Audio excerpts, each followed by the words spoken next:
Good afternoon, everybody, and welcome to our webinar today.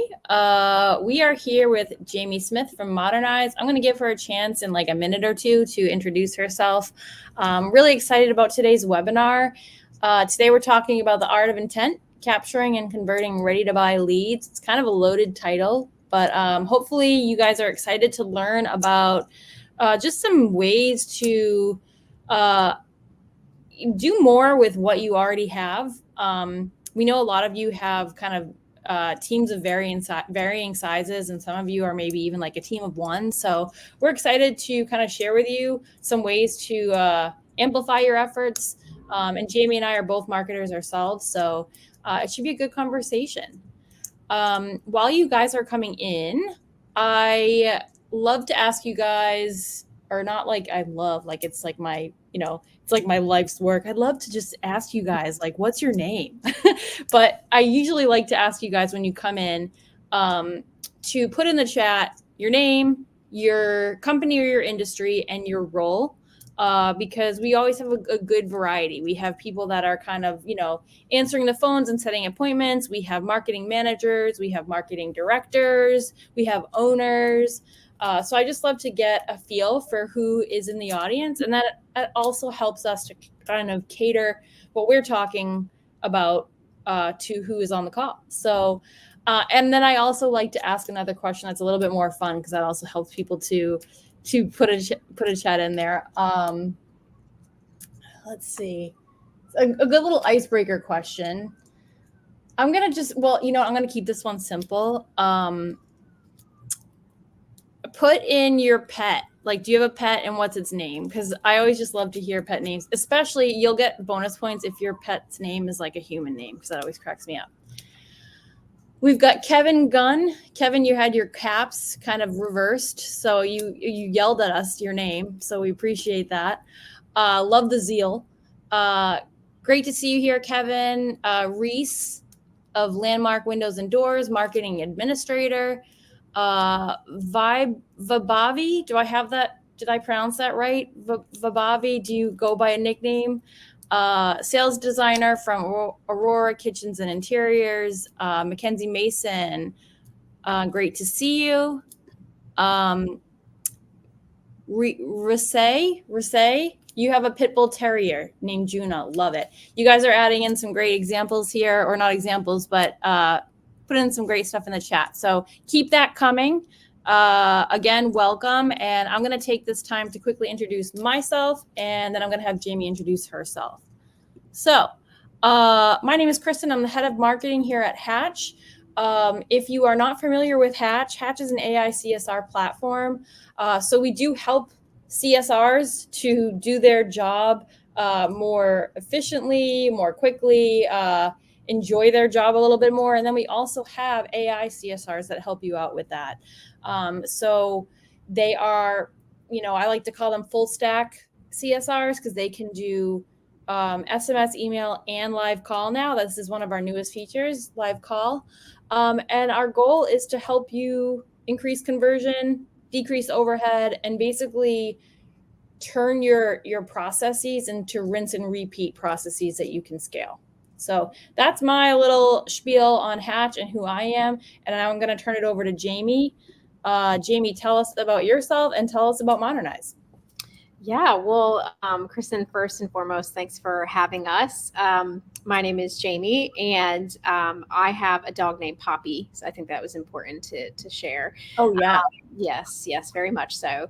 I'm located in Austin, Texas, and I am the VP of Brand Marketing and Experience at Modernize. What that means is responsible for all of our media for our customers and our partners, as well as all of the experiences that our homeowners go through. And in this example with Hatch, as a huge partner of ours, to make sure that they are getting to our customer, and our customer is closing that business effectively.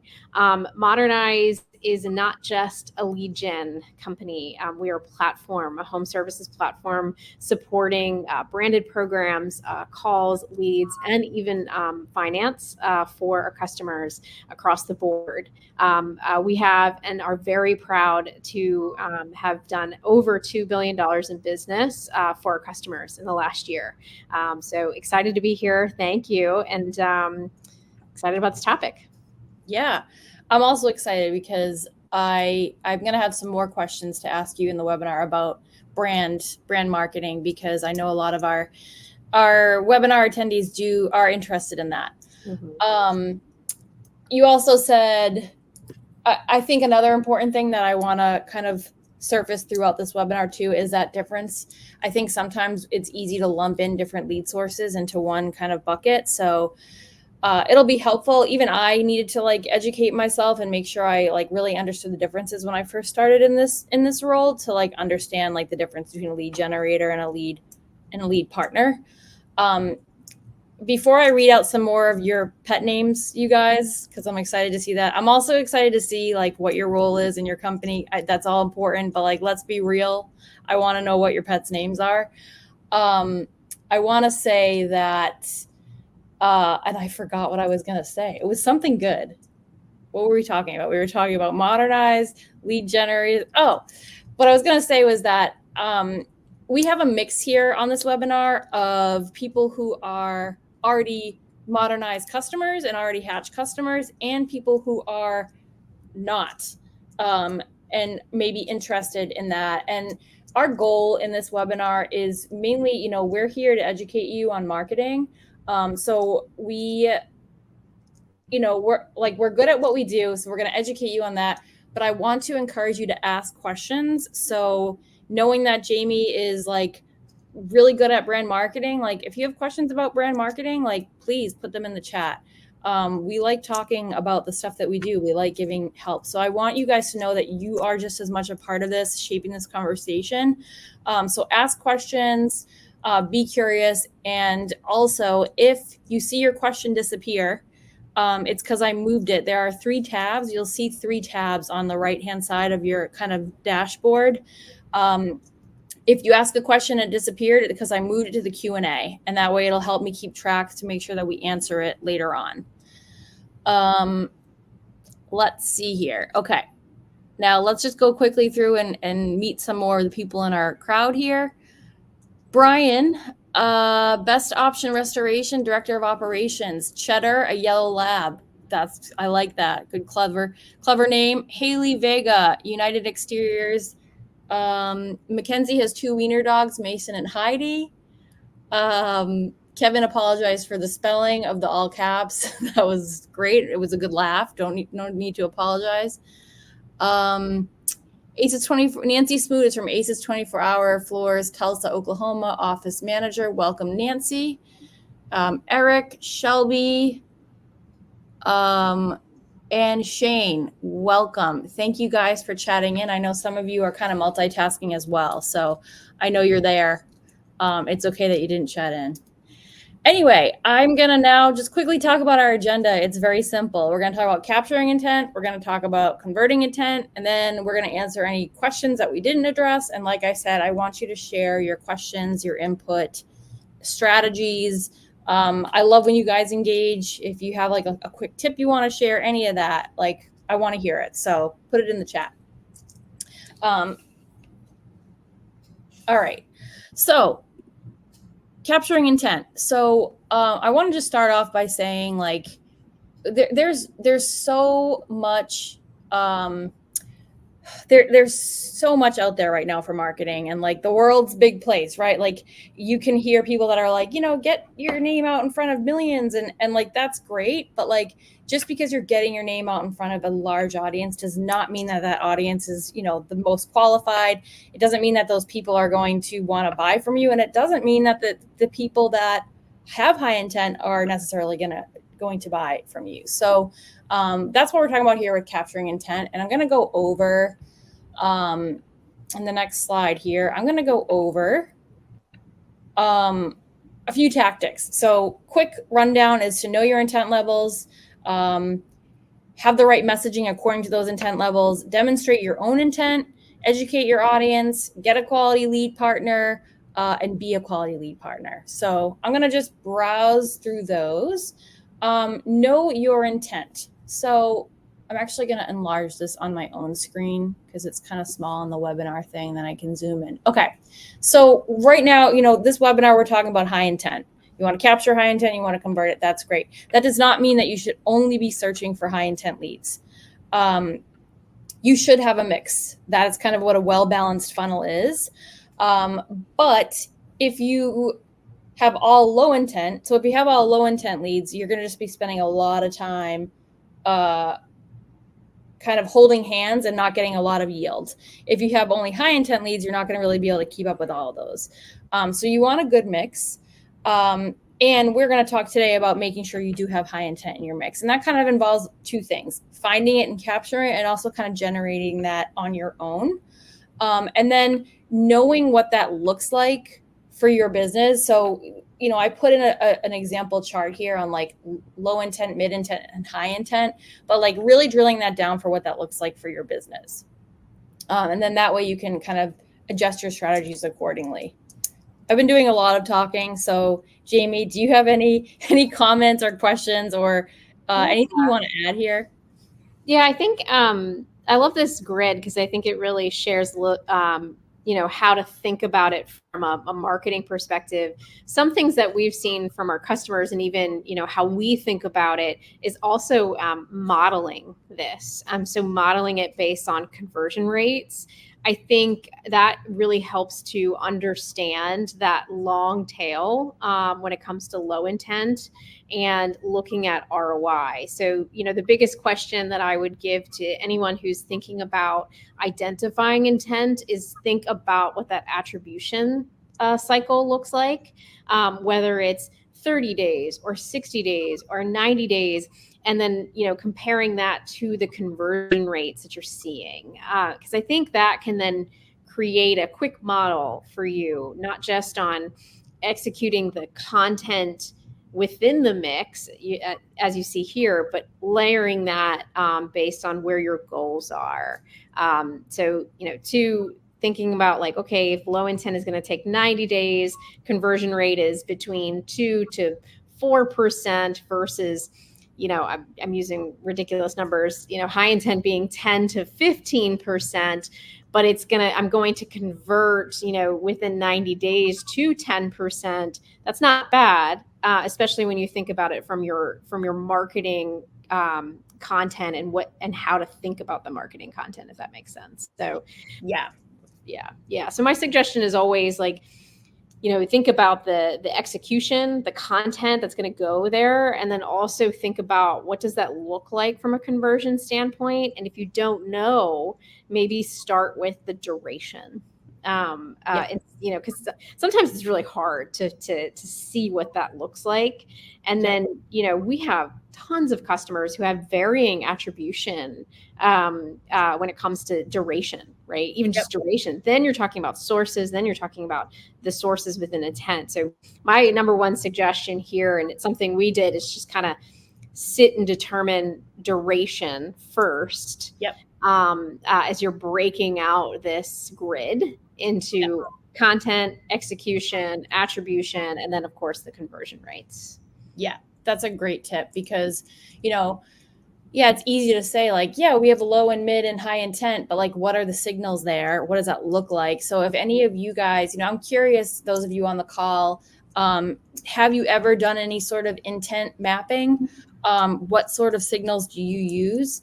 And, that tip is really great to look at sort of the attribution window, how long it takes. I'm going to go through this really quickly. So low intent, example, just browsing early in a research phase, not really ready to talk to a contractor.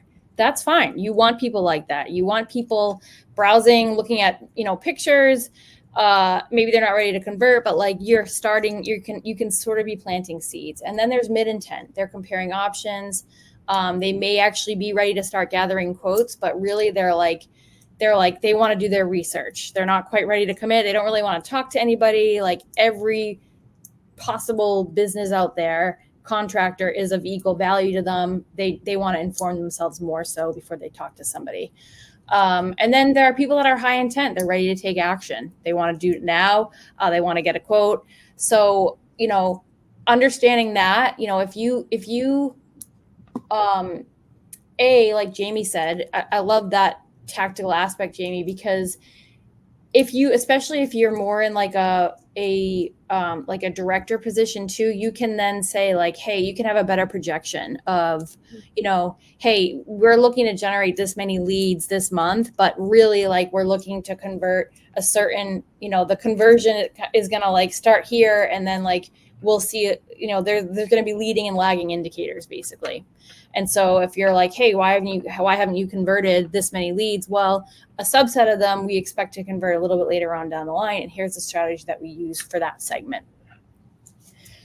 And a quick kind of simple example of like making sure you're applying the right tactics is like, let's say you have if you apply a high intent strategy to a low intent lead, you're basically going to scare them away, right? Like they're just browsing photos and you're like, hey, like you want to schedule an estimate? Like they're not ready for that. They're going to be like, bye, not ready. But if you take a high intent lead and you apply low intent strategies for them, they're going to float away. So again, it's really important to be able to map that out. And I know, is it Reese or Reese? It's Reese, like the chocolate Reese. Okay, awesome. Reese. Oh, you said that. Reese, like the chocolate. For some reason, I browsed through that and I was thinking you were talking about a chocolate lab about your pet. So I apologize. Reese, you have not done any intent mapping, but let us know if you have any thoughts on that. And if that feels helpful to you, or if anything's unclear and you want like something more, if there's any other way that we can help you with that, let us know. And I'm sure other people have those questions too. So we've talked about knowing your intent, why it's important. And now I want to kind of talk a little bit, like I said, I had to do my own research on this and really make sure I understood sort of the buckets.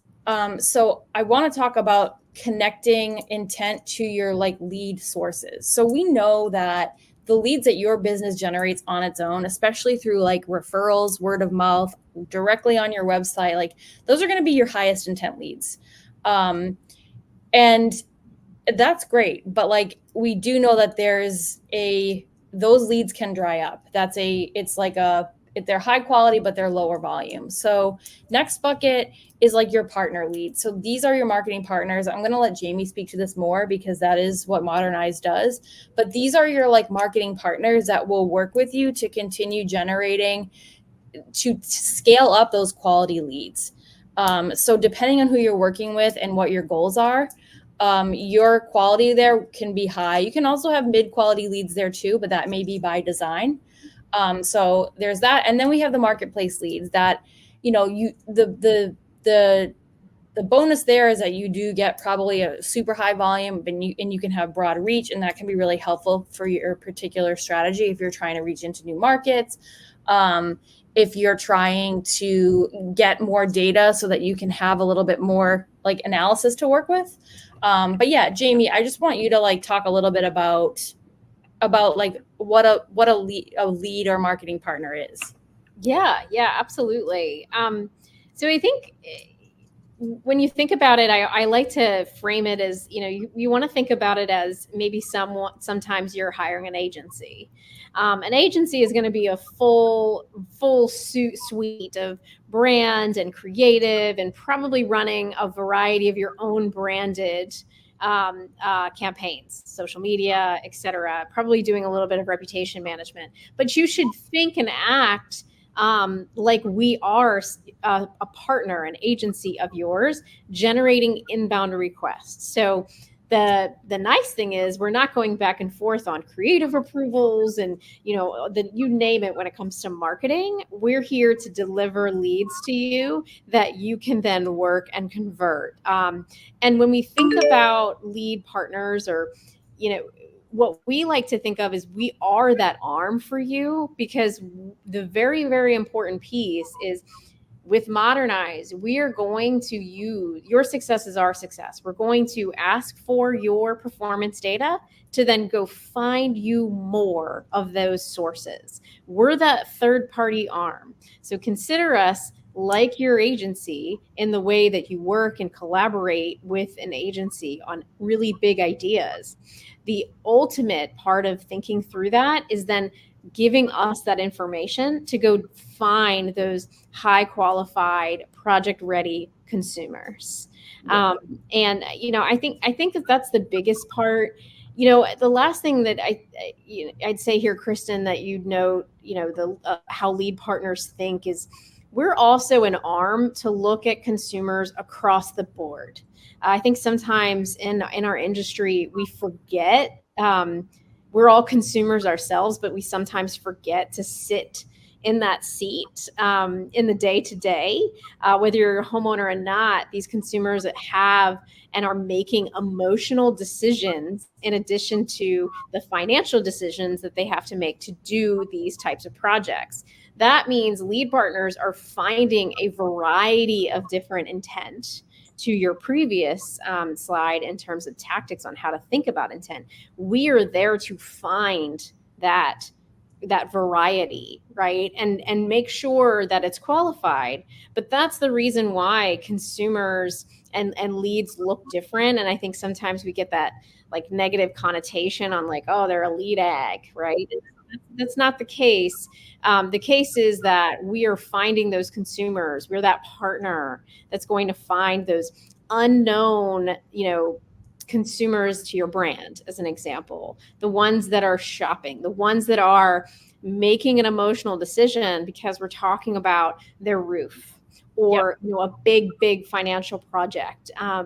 So that's how I like to frame it. You consider us a partner, consider us like you consider your agencies at times.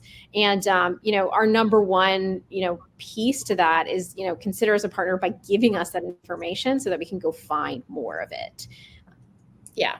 And we're going to get to it a little bit later, like what that information looks like. But I think it goes back to the importance of knowing what your intent is and then being able to connect intent to different goals and projections, because you can, like I said, by design, say, I want to bring in a mix of intent. And then you're doing that on purpose, and you can find the right lead partner that can cater to that. And then you can apply those strategies. So great point. All right, I'm going to get a little bit more on the DIY side here for a second. So I made this chart.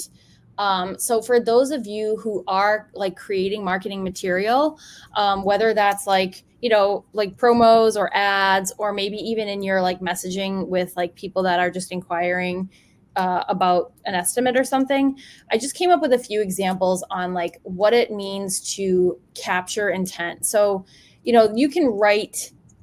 you can be personalized and you can be friendly, but like there are kind of keywords that you can use that can have little micro moments of influence on a consumer, or kind of light up the light bulb find the people with the right light bulb and light that up. So here are 5 strategies you can use for kind of capturing that intent and even sort of generating it in a way. So if one of them is being project specific. So a bad example is like, hey, we offer Windows services. Like, that's great. It's true. But if you say like, are you thinking about replacing your Windows? Like, now somebody in there that is like thinking of replacing their Windows, like that clicks with them. They're not just looking for Windows services. They're like, oh yeah, I have been looking at replacing my Windows. Get a free same day quote. Urgency. I mean, urgency and intent kind of go hand in hand. Call us anytime. We're free anytime. That's great, but it kind of leaves it open-ended. Book your replacement before winter, limited spots available. We're all kind of familiar with that urgency language, but if you give them a specific time frame, then you are attracting people that aren't just looking to get roof work done, but are looking to get roof work done soon. Localize the message. So again, this kind of contains it. It's not really time boxed, but it's like, instead of just saying like, hey, we're serving homeowners, we've been serving homeowners for 20 years, like we've been serving homeowners in the greater Boston area for 20 plus years, and we offer fast, reliable repairs. Like, that is very specific, and you are creating a connection to them in their brain because they live and exist in that area. Lead with value, not just service. So this appeals to like high intent people. They know what they want, and whether they even realize it or not, like they kind of have a little list in their head. So get a quote today. That's okay. But like, schedule a free in-home consultation today to see how much you could save. It's very purposeful. It's filled with an intent. Like, they have an intent to get a quote today for this reason. And they're looking, like I have here, you're appealing to people that are serious and they're looking for expert input. So like, you can plant these seeds to be like, we are the expert. You're looking for an expert. We can meet you there. Like Jamie said, it's an emotional decision. They're looking for things. They're looking for signals of confidence and authority that they can kind of feel safe with. And then those clear expectations. We always like to talk about having a clear path forward. I mean, even when I'm communicating with people, like even in my company, right? Like, if I send a message, like I want to make, if I have an ask, then I want to make sure it's very clear to them what doing that ask looks like, because that makes it much easier for them to picture it and kind of decide whether or not they can do it and when. So contact us and we'll get back to you. That leaves it very open. We'll call you within 10 minutes of your quote request. No sales pressure. Like, that's it's very specific. It gives them a clear path forward. So I don't know if you have anything you want to add to that, Jamie. I mean, I think this grid is really, it's fantastic. I think even from your initial grid on, low to medium to high intent, it's interesting to look at the strategy and map it to a bad or good example. Yeah. It would be really cool to actually like matricize that, right? So thinking about like the lower intent, the medium intent, the high intent, and then adding the strategies. So becomes like the super matrix. But that's my immediate inclination and kind of what I want to do right now. It's just like, hey, think about breaking this in by intent, and then of course by strategy. But I think the last thing I say, because we talk to homeowners, hundreds of thousands of homeowners every day across 22 different services. The biggest thing that I see here, and I would suggest to marketers in home services, is these small strategies. These strategies, they look big, but they're small and impactful. So even just one of these strategies can go a very long way when you start to grid it out from low to high intent. Because again, like that tiny personalized touch point could take something from 90 days to close to 60 days. And that's huge. That's huge. Yeah, exactly. And trust me, I was thinking about the matrixization too, because I was like, but I was like, boop, beep, beep. And I also think that one tip I'll give you guys is, especially for those lower intent, we're talking here about high intent, I know that, but if you are dealing with the low intent crowd, like one of the best ways to resonate with them and connect with them is to ask questions, because they asking questions to understand their pain points, or asking questions like, what would your dream kitchen look like? Just like really not anything specific, but like just getting them to think and envision that kind of thing is always a really useful tactic, especially with low intent. Yeah. What I'd add to Kristen there, if you're thinking about that question, always encourage our teams to think about them being the consumer and what they would be asking. If you were doing the project, what would you ask? That's really hard because we're all experts in our field, but I think sometimes thinking about that and framing it as you're building this kind of grid can be helpful. Yeah, and actually, I was just thinking too, and we'll get to this in a little bit, because we have like some messaging best practices that we use in our platform to help to get a response. And it's usually a pretty continual, like consistent message that you really don't want to ask big questions. You just want to do small a very small ask so that you get a response, and then you can build from there. Mhm. And you know who does a really good job at this is ChatGPT.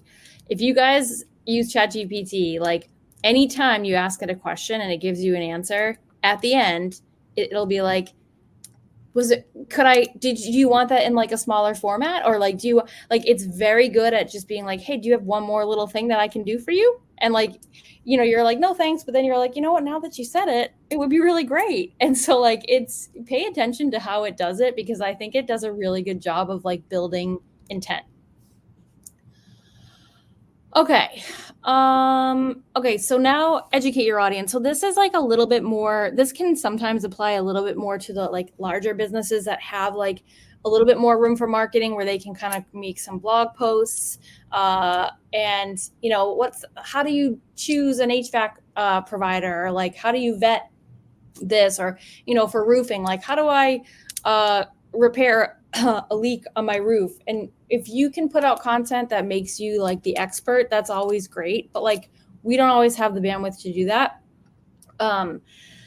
So something that Jamie has said is that like informed homeowners are decision-making homeowners. So I want to kind of pass this over to you, Jamie, because I know that like we can talk a little bit about what people can do, but like I want to actually surface more about like, how does Modernize, as the marketing partner, you guys are helping to surface leads. So how are you educating homeowners? Yeah.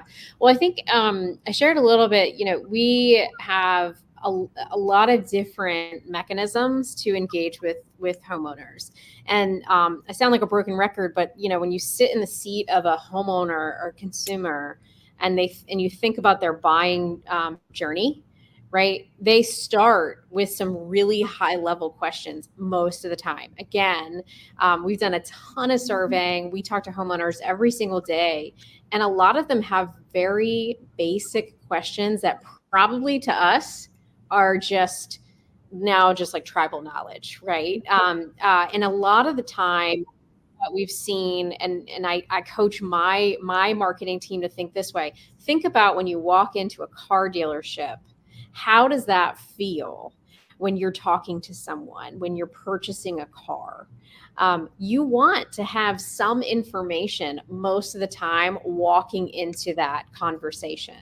The exact same thing is happening across the majority of projects that consumers, homeowners are wanting to do. They're going to start with these questions. And so a lot of our marketing, a lot of our strategy is around educating consumers to generate intent once we get that trigger. You see on the screen here a lot of different tools across the spectrum. So we map the journey of a consumer and that consumer's thoughts and what they're searching for and what they're Googling. And then we're able to surface that in different varieties, whether it's social media, whether it's short form content like a YouTube short or a YouTube. You'll see on modernize.com tons and tons of tools, guides, right, for the more verbose consumers that want to understand what's happening. All of this is about education. When you can empower a consumer to understand what is happening in the process, first of all, it's going to decrease the friction. Yep. The confusion is gone. And second, you taking this next step to empower the consumer with that information creates a much more seamless sale, because they're going to start to trust you. And that's the reason why we've seen and really have put a ton of investment around these resources in education and trust, is because we know that generating that consumer into your pipeline is not only important for your business, but to make sure that you're getting that initial conversation going, because the consumer is always going to have a question. They're always going to have at least one, no matter if they're low intent or high intent. So when I think about marketing tactics, it always goes back to the journey. You're going to have the consumer. They're going to ask a question. What is the question? And there's a variety of different ways to answer that. And I think going back to your strategy grid on how to think through some of those high level questions to support and generate that trust is I want to say it's magical, but really it's not magical. It's worthwhile, and we see conversion rates increase tremendously when the customer is taking that more call it supportive approach with their outreach. Yeah. And I just wrote down a note that, like you said, there are a variety of ways to answer those questions. And it's such a good point because, like, I'm thinking about some of our customers, some of our users will pack a lot of information into their greeting message when somebody fills out a form. And they're like, hey, we've been around for this many years and we do this and do that. And I'm always trying to reinforce that, like, less is more. So it's important that you know where and when to give that information. So, like Jamie was saying, like, some of the information feels like basic to us, and we're like, wow, people know that. Not that they should know that, but like, why would I put that on the website? But like if you look, like, make sure your website has an FAQ section, because you want to reduce that friction so that those people can get the education that they want in order to move forward to engage with your business. That information needs to be on your website. It needs to be easily accessible. They need to be able to self-serve in that manner. Providing that information is key. And then you can figure out what are the tidbits of information that you can drop along the way for them to move forward to the next stage in engagement with your business. So we'll get to that in a little bit when I talk about what to put in your messaging. And then the other thing was information overload. I lost it. I forgot it. It's gone. All right. Okay, last part on this kind of more the DIY side is demonstrating your own intent. So it's a two-way street, right? Like, we're not here to just like like intent hunting. Like, you have to generate that intent and then you have to reciprocate that intent. So like engaging with leads quickly is so key.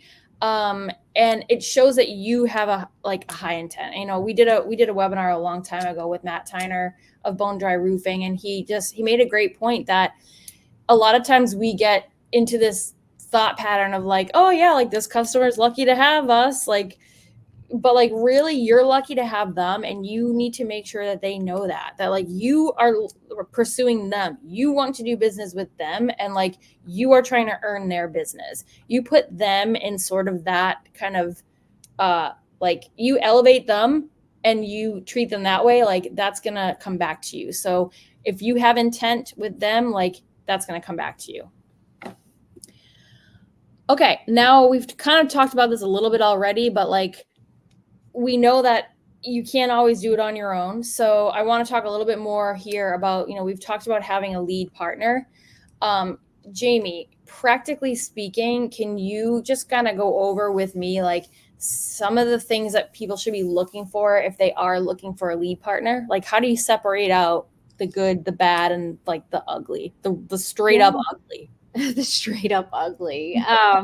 Yeah, well, I think really when you're evaluating lead partners, I think, you know, a few things. One, to your list here in terms of transparent lead sources, asking them about how they're generating their leads, and maybe even using some of this as a checklist to make sure that that partner is doing those types of sources themselves. So that's, I think, a very important piece to the puzzle. I also think, you know, a lead partner who is identifying success based on your marketing KPIs is a big one. You know, I will say our ethos is our success is your success. If you're not going to be generating the business, that means we were not successful, and thus you probably won't be working with us anymore.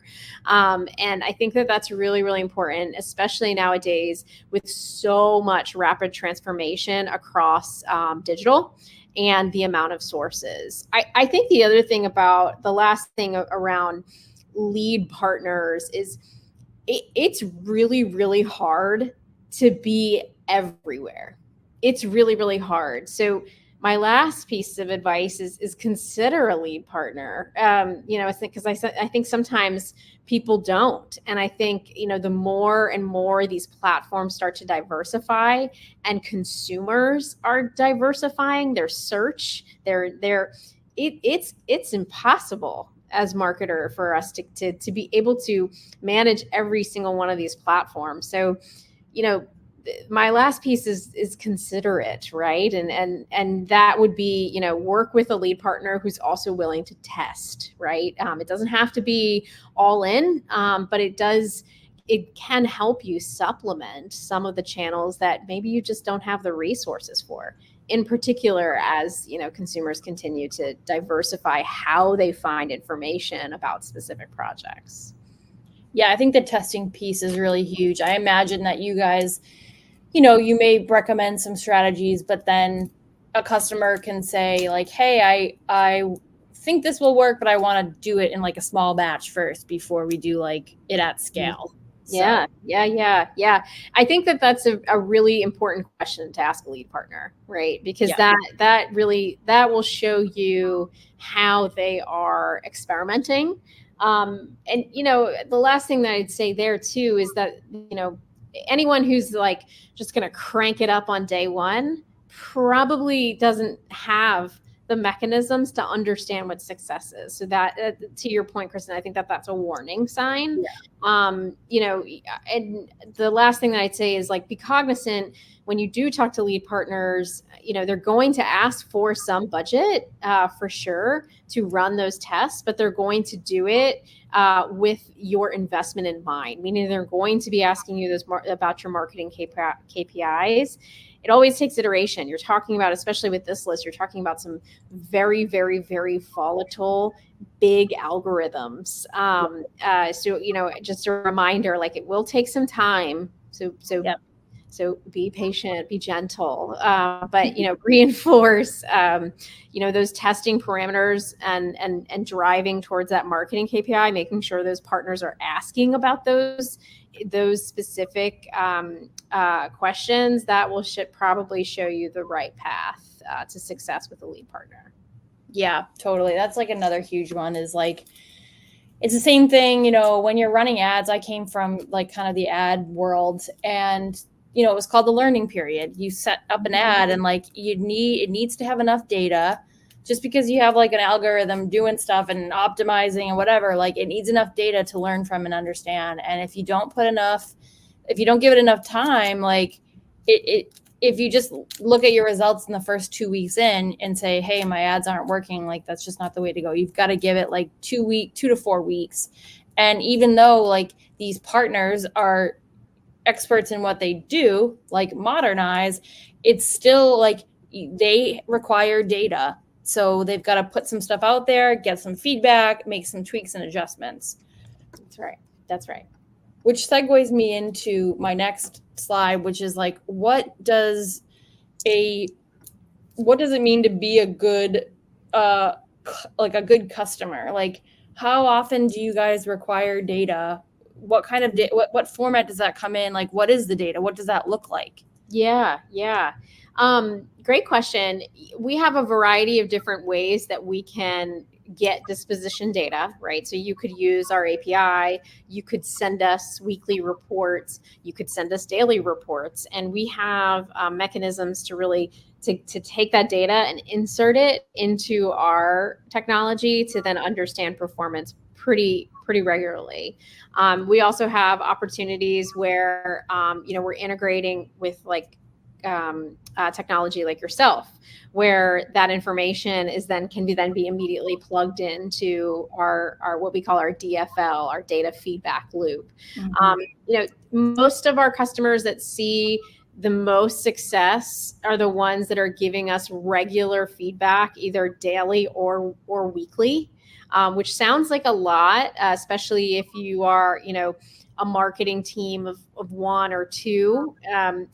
We'll take monthly for sure, especially because of bake times. But the most success that we see is when customers are giving it to us at least weekly. Yeah. And the reason for that is, I think really interesting trends that happen that we kind of, again, as marketers, we sometimes forget about seasonality, macro factors. All of those play into how we generate consumers. And we want to make sure that we're getting the right consumers coming into your flows, getting that weekly more regularly as macro factors change, especially in very dynamic times, right? It helps us be able to change things quickly. So my biggest, piece of feedback when I'm talking to customers is, can we get data regularly? And I, hope for the best. But ultimately, monthly is something we can do. We just prefer more regularly. Yep, that makes sense. Cool. I also remembered what I was going to say. It was back on the information slide, the education slide. That applies a little bit later on in the journey too. It applies at all points in the journey, but one thing that some of our customers like to do is once a person books an estimate appointment, they send them out an email that's like, here's what to expect, and even here's some pricing. And if a person is like, hey, like they see the pricing and they're like, I don't want to do this estimate appointment, like, yeah, you've lost the appointment, but that's saving you from a rep or a technician going out and doing an estimate that they're not going to end up going with anyway. And you can also then say, like, you can surface that objection and kind of address that objection there and maybe see if you can warm them up or maybe see if you can like do some adjustments. But again, it just comes down to like knowing what information to provide when. Like, you wouldn't necessarily be like, hey, low intent, immediate, like top of funnel lead, like here's our pricing. Like, no, you don't want to do that. But like, they've come this far enough along in the journey, you've given them this much information and this much interaction, they're going to be more receptive. Like, let's say they did say no to the appointment, but like you've already established a relationship with them. So like there's room there for that to be an objection that can actually be turned into kind of a mechanism for moving forward. So that's that. All right. We're kind of actually, time really flies when you're talking about intent. I'm going to talk more about converting intent, but before I do, I want to just check in and see what kinds of questions people have. I haven't seen much come through in the channel, so I'm going to just take a minute. What I'm actually going to do before I get into converting intent is I am going to put up this poll. This is a poll that you should see on your screen now. If you are an existing Hatch or Modernize customer, this also applies to you, because let's say you want to talk to somebody about your account. You can choose whichever option. So if you are interested in talking to somebody at Hatch, you can choose option A. If you're interested in talking to somebody at Modernize, choose option B. And if you're interested in both, like I want to have them all, option C. And we will have somebody reach out to you from each team and get you taken care of. And again, like, let's say you are a Modernized customer and you're like, oh man, I've been slacking in my like disposition data. Like, how do I get better at that? Or like, maybe you just want to reconnect with somebody, like you can do it there. And same with Hatch. If you are curious, and we have a lot of features coming out all the time. If you're like, I'm not sure if I'm up to date on the best practices or the newest features, like we are happy to walk you through that. So raise your hand. I'm also going to check in here. I'm not seeing a whole lot of questions, which is fine, but I will encourage you guys, if you have questions, put them in here. I am going to just quickly cover, you guys will get this slide deck after, but I'm going to quickly do a section on converting intent. So let's do it. What I want to start with is, people may be asking you, or you may be asking, like, how do I increase my conversion rate? And like, yes, conversion rate is really important, but like what comes before that is the response rate. You generate a lead, your partner generates a lead for you, you reach out to that lead. What is the response rate there? That is the key, the single most important thing. And the chart that I have on the bottom right is, people that we typically talk to, like they are looking at like about a 20% response rate. If you increase that to 80%, you can literally, at the same close rate, let's say you close 50% of your leads that go into an estimate. So let's say you have 300 leads and you get responses from 60 of them. You close half of those, that's 30. Or you set half of those, that's 30. Let's say you get responses from 240 of them and you set half of those, that's 4 times more appointments with the same number of leads. So that's why we say that your response rates are so important. And I'm going to just quickly go over, like, we see typically people getting 60, like the people that use Hatch are getting 60% response rates.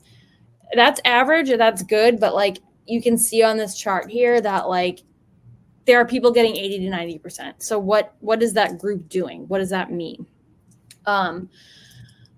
This is the quick list, right? Short messages. We've kind of been over this.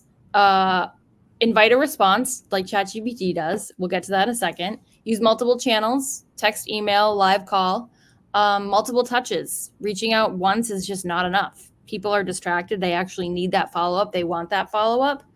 And reaching out immediately and replying immediately. So you'll get this deck, and it'll also have the guides, the best practice guide, and our campaign templates. But I'm just going to quickly show you guys. This is one of my favorite visuals. I'm proud of myself. I made it. But this is your text message length infographic, like meter, right? So we like the ideal text message length is 160 characters. That is not always possible because TCPA requires you to like put your company name and opt out, and like it adds in a lot of very like unsexy text that we also didn't wish that you didn't have to put in there either. But it is best for the consumer experience, and people are coming to expect that. That being said, 160 to 220 characters is ideal. So those are your first 2 images there on the left. That's excellent and great. You start to get, our templates are designed, which the link in that slide before has a link to our templates. Anybody can use them. You don't have to be a Hatch customer to use them. People start to modify that, and like you're like, oh, let me just throw in one more sentence.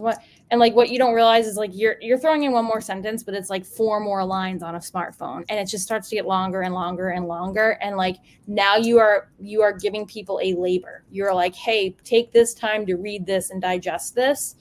And that's just work for people. They don't want to do it. They're not going to do it. Even if you're saying really great stuff in there and how long you've been around, like that needs to stay in your About Us page. It needs to stay in your FAQs, and your text message, your follow-up to leads, to estimates is to be very simple. Hey, got your information. Like, what can I help you with? Very simple ask. Inviting a response. So ending with a clear, low commitment ask, would love to get you scheduled for an estimate. That's nice, but it's really not very specific. It's not inviting a response. Do you have any questions I can answer? Maybe you're following up on the quote. Like, hey, do you have any questions on the quote we sent over? Text me back with what you're looking for. Do you prefer text or phone call? Again, ChatGPT does a great job with this. It's like, hey, it gives very specific things so that you can answer back in a very short manner.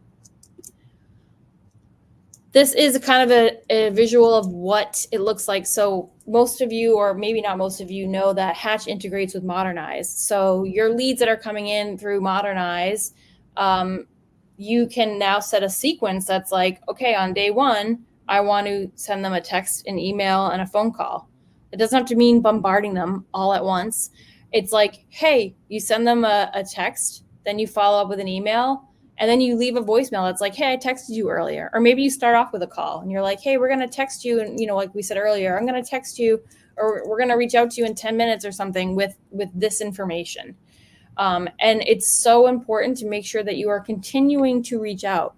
That doesn't mean pesky. It's not like all day long you're going to call them, but like on day 2, send them another text. On day 3, give them a break. On day 4, send them a text and an email. On day 5, give them a call and an email. Like a combination of that is what people need these days. Again, our campaign templates can cover that. This is just an example text message of what that looks like, but notice that it's short. And then the next day it's like, hey, it's just me again, just checking in. It's still on one screen. And then we have response speeds. So, one thing that's really important is when your automated message goes out, the customer responds to that, but if you don't respond, if you don't jump in and engage, now that momentum is lost. So like speed to lead is great. And like you hear that phrase all the time, but like really it's like speed to completed conversation at this point. We have so many customers that are like, you know, they're using Hatch AI, and what Hatch AI does, I think I have it in the next slide. Yeah. The outreach goes out, the customer replies, and then that triggers the AI to jump in. So the AI can jump in at any time and it'll secure that lead. So even if the AI doesn't book with them, the AI is there answering their questions. So now the customer is like, I am being taken care of. Somebody is answering back to me. If somebody doesn't answer back within 10 minutes, like let's say it's after hours, let's say like maybe your rep went into the other room for a little bit, like that customer doesn't get a response right away, then there are literally like plenty of other people are reaching out to them. So the AI definitely helps to kind of secure that. So that's AI for responses. And then I think the last thing was, so nurturing your leads. So we talk about speed to lead, and we are talking today about capturing and converting high intent leads. So your high intent leads are going to be more likely to convert kind of closer to the beginning, but being able to follow up with them throughout their journey is going to ensure conversion over the long term and lifetime value. So after they get an estimate, are you following up? If they never booked an appointment, if they canceled their appointment, are you following up? Once they book their appointment, are you giving them updates on their project? Once it's done, are you contacting them a year later being like, hey, do you have any new projects going on? Like there are so many opportunities to kind of drive revenue out of your existing database, whether that's existing leads and customers. That is going to make your ROI just that much more. All right, that is my spiel on converting leads.